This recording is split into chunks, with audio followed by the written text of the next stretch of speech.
हाय बच्चा, how are you? I hope you all doing good. बच्चा, आज की क्लास ना सारी क्लास के स्टूडेंट्स के लिए है, चाहे वो आप 6th क्लास में हो और 11th 12th में हो।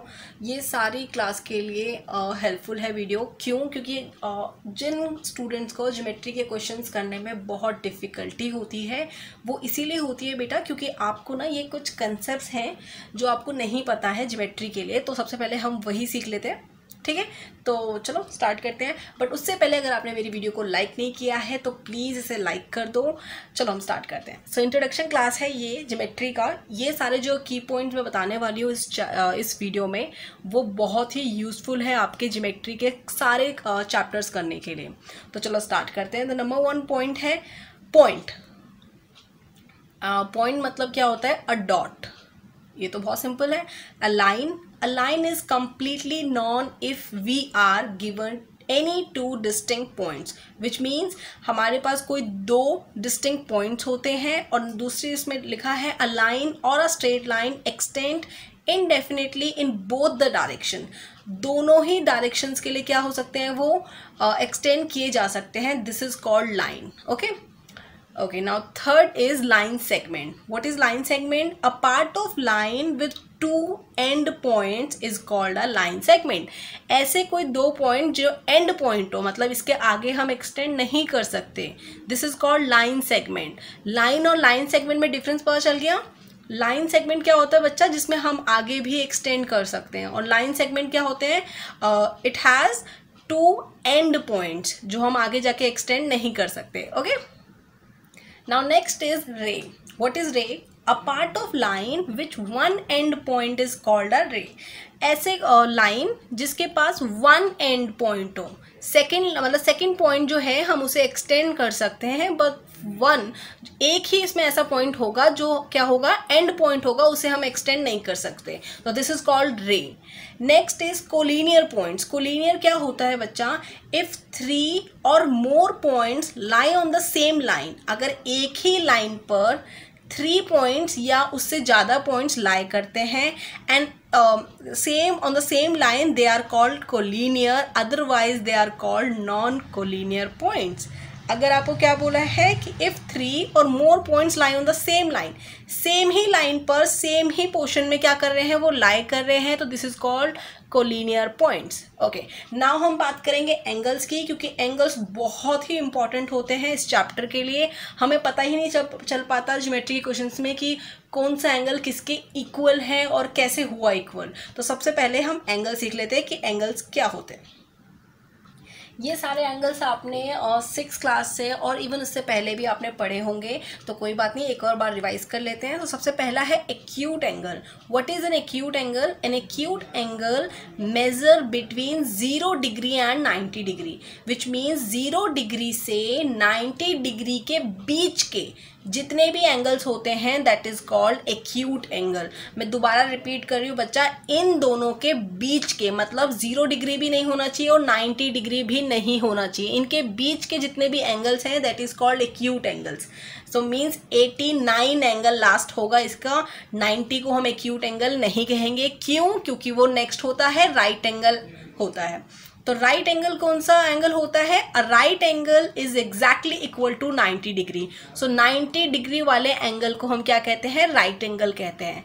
Okay, so next is obtuse angle. Obtuse angle कौन से एंगल होते हैं? An angle greater than 90 but less than 180, मतलब 90 से तो वो ऊपर होंगे बट 180 से वो नीचे होंगे। ऐसे एंगल्स को हम क्या कहते हैं? ऑब्ट्यूज एंगल कहते हैं। Next is straight angle. Straight angle क्या होते हैं? A straight angle is equal to exactly 180 degree. तो सारे एंगल जो एग्जैक्टली 180 डिग्री होते हैं, that is called straight angle. Next is reflex angle. Reflex angle कौन से एंगल होते हैं? An angle which is greater than 180 but less than 360 is called reflexed angle. Okay, ऐसे एंगल जो क्या हो? 180 डिग्री से मतलब ज़्यादा हो बट 360 से कम हो, that is called reflexed angle. Next is complementary angle. ये आपने 6th 7th क्लास में डेफिनेटली पढ़ा होगा। Two angles whose sum is 90 degree are called complementary angles. बच्चा कॉम्प्लीमेंट्री एंगल्स ना हमेशा दो एंगल्स को मिलके बनते हैं, कोई सिंगल एंगल कॉम्प्लीमेंट्री एंगल नहीं होता। तो क्या है, टू एंगल्स, ऐसे कोई दो एंगल्स जिनको मिलाकर जिनका सम क्या हो, एग्जैक्टली कितना हो, 90 डिग्री हो, तो वो क्या होगा, कॉम्प्लीमेंट्री। नॉट 80, नॉट 70, नॉट 110, जिनका सम सिर्फ कितना हो, 90 डिग्री हो, तो वो कौन से एंगल होंगे, कॉम्प्लीमेंट्री एंगल्स। ओके, सो 180 वाले कौन से होंगे, सप्लीमेंट्री एंगल। इजी है ना। Two angles whose sum is 180 degree are called supplementary angles. तो ऐसे दो एंगल जिनका सम कितना हो, 180 डिग्री हो, वो कौन से होते हैं, सप्लीमेंट्री एंगल्स होते हैं। और ऐसे एंगल जिनका सम कितना हो, दो एंगल्स का जिनका 90 डिग्री हो, वो कौन से एंगल्स होते हैं, कॉम्प्लीमेंट्री एंगल्स। ओके बेटा, याद रहेगा। Okay, so next is adjacent angles. Adjacent angles कौन से एंगल्स होते हैं, two angles are adjacent if they have common vertex, a common arm and their non common arms are on the different sides of common arm.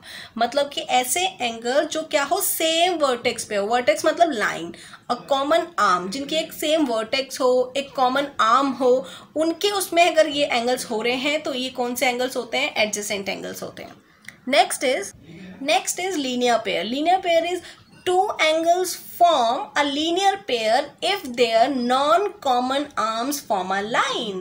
Means कि linear pair कौन से angle होते हैं, अगर एक लाइन पे जो एंगल बनते हैं उन्हें हम क्या कहते हैं, ऐसे टू एंगल्स बनते हैं उन्हें हम क्या कहते हैं, linear pair. Okay, next is vertically opposite angles. Vertically opposite angles are formed when two lines intersect each other at a point, which means like this. यानी टू लाइंस एक दूसरे को इंटरसेक्ट कर रही है, तो ये जो एंगल्स बन रहे हैं आपको दिख रहे हैं, 4 एंगल्स बन रहे हैं, angle 1, 2, 3, 4. So angle 1 is equal to angle 2 and angle 3 is equal to angle 4. Okay. Now very important points which to be remembered. वो पॉइंट्स हैं क्या बच्चा, ये पॉइंट्स ना आपको हमेशा याद रखने हैं, क्योंकि अभी जो आपके ज्योमेट्री के जितने भी क्वेश्चंस होंगे वो इन्हीं पॉइंट्स पर बेस हैं, तो ये तो आपको बिल्कुल स्किप नहीं करना है। तो मैं साथ साथ आपको ये बताती भी जाऊंगी और डायग्राम के साथ। तो ये पॉइंट्स हैं क्या, पहला पॉइंट है if transversal intersects two parallel lines. तो आपको पहले पता होना चाहिए कि अगर टू पैरेलल लाइंस को ट्रांसवर्सल मीन्स ऊपर से नीचे कोई लाइन अगर गिर रही है तो क्या होता है, मतलब अगर चाहे वो एक हो, टू पैरेलल लाइंस में एक ट्रांसवर्सल गिर रही हो तो भी आपको पता हो, या दो गिरी हो, उससे कोई फर्क नहीं पड़ता। ठीक है, तो आपको बोल रहा है कि अगर ऐसा होता है कि वो इंटरसेक्ट करती हैं, ये आपस में इंटरसेक्ट कर रही है ना बच्चा, ये रे देखो, तो क्या होता है, पहला क्या होता है, each pair of corresponding angles is equal. Okay, कह रहा है ईच पेयर ऑफ कॉरस्पॉन्डिंग, तो कॉरस्पॉन्डिंग मतलब ये, इसका कॉरस्पॉन्डिंग क्या होगा, ये, इसका कॉरस्पॉन्डिंग क्या होगा, ये, सेम इस साइड का इससे। ओके, तो angle 1 is equal to angle 2, angle 3 is equal to 4, 5 is equal to 6, और सेम आप यहाँ से भी ले सकते हो, 7 is equal to 8. So which means they are corresponding to each other. So angle 1 is equal to 2, angle 7 is equal to 8, angle 3 is equal to 4, and angle 5 is equal to 6 when if transversal intersects two parallel lines. Okay. So next point is each pair of alternate interior angle is equal. Okay, उससे पहले आपको पता होना चाहिए what is alternate and what is interior. तो मैं आपको बता देती हूँ बच्चा, आपको कह रहा है कि अगर टू लाइंस ट्रांसवर्सल है तो अल्टरनेट मतलब होता है डिफरेंट साइड्स, मतलब एक इस साइड है तो ये दूसरा इस साइड होगा। ओके, और इंटीरियर मतलब अंदर, मतलब बाहर के एंगल्स की तो कोई बात ही नहीं हो रही। डन, बाहर मतलब क्या होता है, एक्सटीरियर, तो यहाँ एक्सटीरियर की बात नहीं हो रही, यहाँ पर क्या हो रही है, इंटीरियर। ओके, इंटीरियर मतलब अंदर के angle, this is and this is, क्योंकि अलग अलग साइड में, एक इस साइड एक उस side, this is called alternate, and interior means अंदर। देख रहे हो, लाइन के इन दोनों पैरेलल लाइंस के अंदर के एंगल्स हैं ये, so this is called alternate interior angles are equal if two lines are parallel. So आपको 1 और 2 मतलब ये एंगल इसके इक्वल होगा कुछ मेरे स्टूडेंट्स हैं वो किस तरह लर्न करते हैं, तो मैं आपको एक ट्रिक बता देती हूँ उनकी। वो ना देखते हैं कि ये z बना रहा है, तो आप ये भी देख सकते हो। इफ आपकी लाइन z बना रही है तो ये वाले एंगल्स क्या होंगे, इक्वल होंगे, और नाम क्या है, alternate interior angles. Okay, so if two lines are parallel to each other then each pair of alternate interior angles is equal. So ये दोनों एंगल क्या होंगे, इक्वल होंगे। Now next point is each pair of interior angles on the same side is supplementary। okay, अभी मैंने आपको बताया interior angles का मतलब, बताया इंटीरियर एंगल्स का क्या मतलब होता है। Next is supplementary. सप्लीमेंट्री मतलब अभी बताया था हमने कि सप्लीमेंट्री एंगल्स पढ़े थे, विच मीन्स उनका सम कितना होगा 180, विच मीन्स उनका सम कितना होगा 180। कॉम्प्लीमेंट्री मतलब जिनका सम कितना हो 90। तो ऐसे एंगल जिनका सम कितना हो 180 हो, और कौन से एंगल्स हैं वो, सिर्फ इंटीरियर, मतलब कि सारे, अगर आपकी लाइंस ये हैं और ये पैरेलल लाइन है तो कह रहा है कि अंदर के जो एंगल्स हैं यानी 1 and 2, 3 and 4, इन दोनों का सम यानी एंगल 1 प्लस में angle 2 is equal to 180 degree, angle 3 plus में एंगल 4 इज 180 डिग्री। वाई? क्योंकि यहाँ पे साफ साफ बोला हुआ है each pair of interior angles on the same side, same ही साइड पर, ये दिख रहा है आपको, सेम साइड पर है, 1 और 2, 3 और 4 ये सेम साइड पर है, या तो ये वाले होंगे या तो ये वाले होंगे। ओके, तो क्या है इनका सम कितना है, सप्लीमेंट्री है, विच मीन्स 180 के इक्वल है। ओके, सो अब क्या कह रहा है, अब कह रहा है if transversal interacts two lines, आपको नहीं बोला पैरेलल लाइंस, आपको बोला है किसी टू लाइंस पे अगर वो ट्रांसवर्सल आती है such that either any one pair of corresponding angle is equal, और पहला है कि अगर बोला है कि कोई दो लाइन है, हमें नहीं पता ये पैरेलल है या नहीं है, बट आपको ये बता दिया है कि कॉरस्पॉन्डिंग एंगल इक्वल है, मतलब ये वाला एंगल इस एंगल के इक्वल है। So angle 1 is equal to 2, आपको पता है अगर एंगल 1 इज इक्वल टू 2 होता है, मतलब एक कॉरस्पॉन्डिंग एंगल इक्वल होते हैं, तो ये लाइंस क्या होंगी, पैरेलल होंगी। एक्चुअली क्या है, क्वेश्चंस में क्या होता है बेटा, उल्टा आपसे क्वेश्चन पूछ लेते हैं। पहले हमने क्या पढ़ा कि अगर ये दोनों लाइन पैरेलल हुई और ट्रांसवर्सल लाइन आती है तो ये दोनों एंगल्स क्या होंगे, इक्वल होंगे, इफ ये पैरेलल हुई तो। नेक्स्ट पार्ट में आपको बोल रहे हैं कि अगर ये दोनों एंगल इक्वल हुए तो लाइंस क्या होंगी, पैरेलल होंगी। सेम बात है, बस आपको क्वेश्चन घुमा के बोल देगा कि आपको बोल देगा it is given angle 1 is equal to angle 2, तो आप बताओ कि ये लाइन पैरेलल है या नहीं है, तो yes it is a parallel lines. Okay, so angle 1 is equal to angle 2।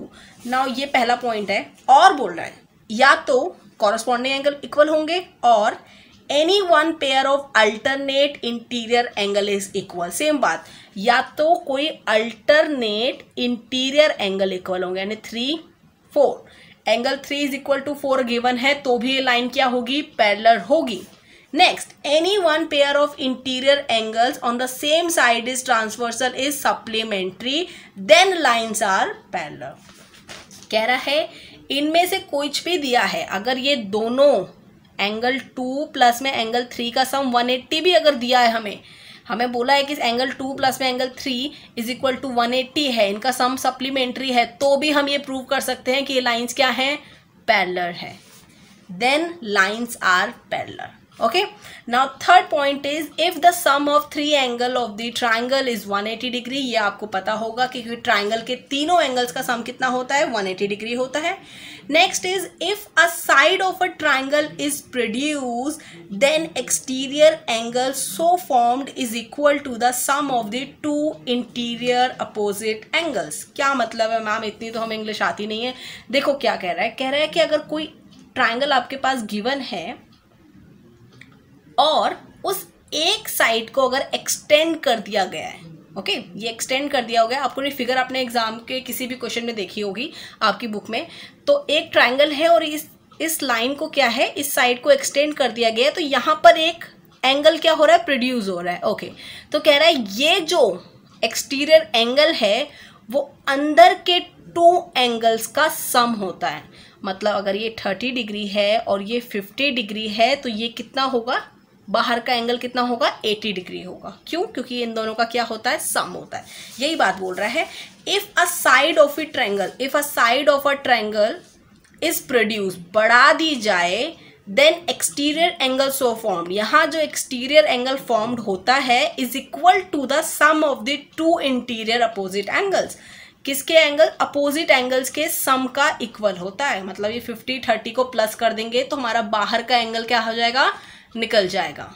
Done. ये सब बातें आपको जानना बहुत जरूरी होती है। क्यों? कौन से क्वेश्चंस करने पे बेटा? ज्योमेट्री के सारे क्वेश्चंस करने पर। इससे क्या है, अब आप सारे ज्योमेट्री के क्वेश्चंस कर सकते हो। ये बिल्कुल बेसिक कंसेप्ट था। तो नेक्स्ट मिलती हूँ बहुत ही जल्द नेक्स्ट वीडियो के साथ। तब तक अपना ख्याल रखो और पढ़ाई करो। बच्चा, अगर मैथमेटिक्स से रिलेटेड आपकी कोई भी क्वेरी है तो आप मुझे डायरेक्टली व्हाट्सएप भी कर सकते हो, और डिस्क्रिप्शन में एक लिंक होगा, दैट इज़ गूगल फॉर्म, आप मुझसे वहाँ से भी कांटेक्ट कर सकते हो। और अगर आपने अभी तक मेरे चैनल को सब्सक्राइब नहीं करा है तो प्लीज़ इसे सब्सक्राइब कर दो और बेल आइकन को क्लिक कर दो ताकि सबसे पहले नोटिफिकेशन आपके पास आए। अगर आपको मेरी वीडियो अच्छी लगी है तो प्लीज़ इसे लाइक कर दो, कमेंट कर दो एंड शेयर कर दो। Thank you so much.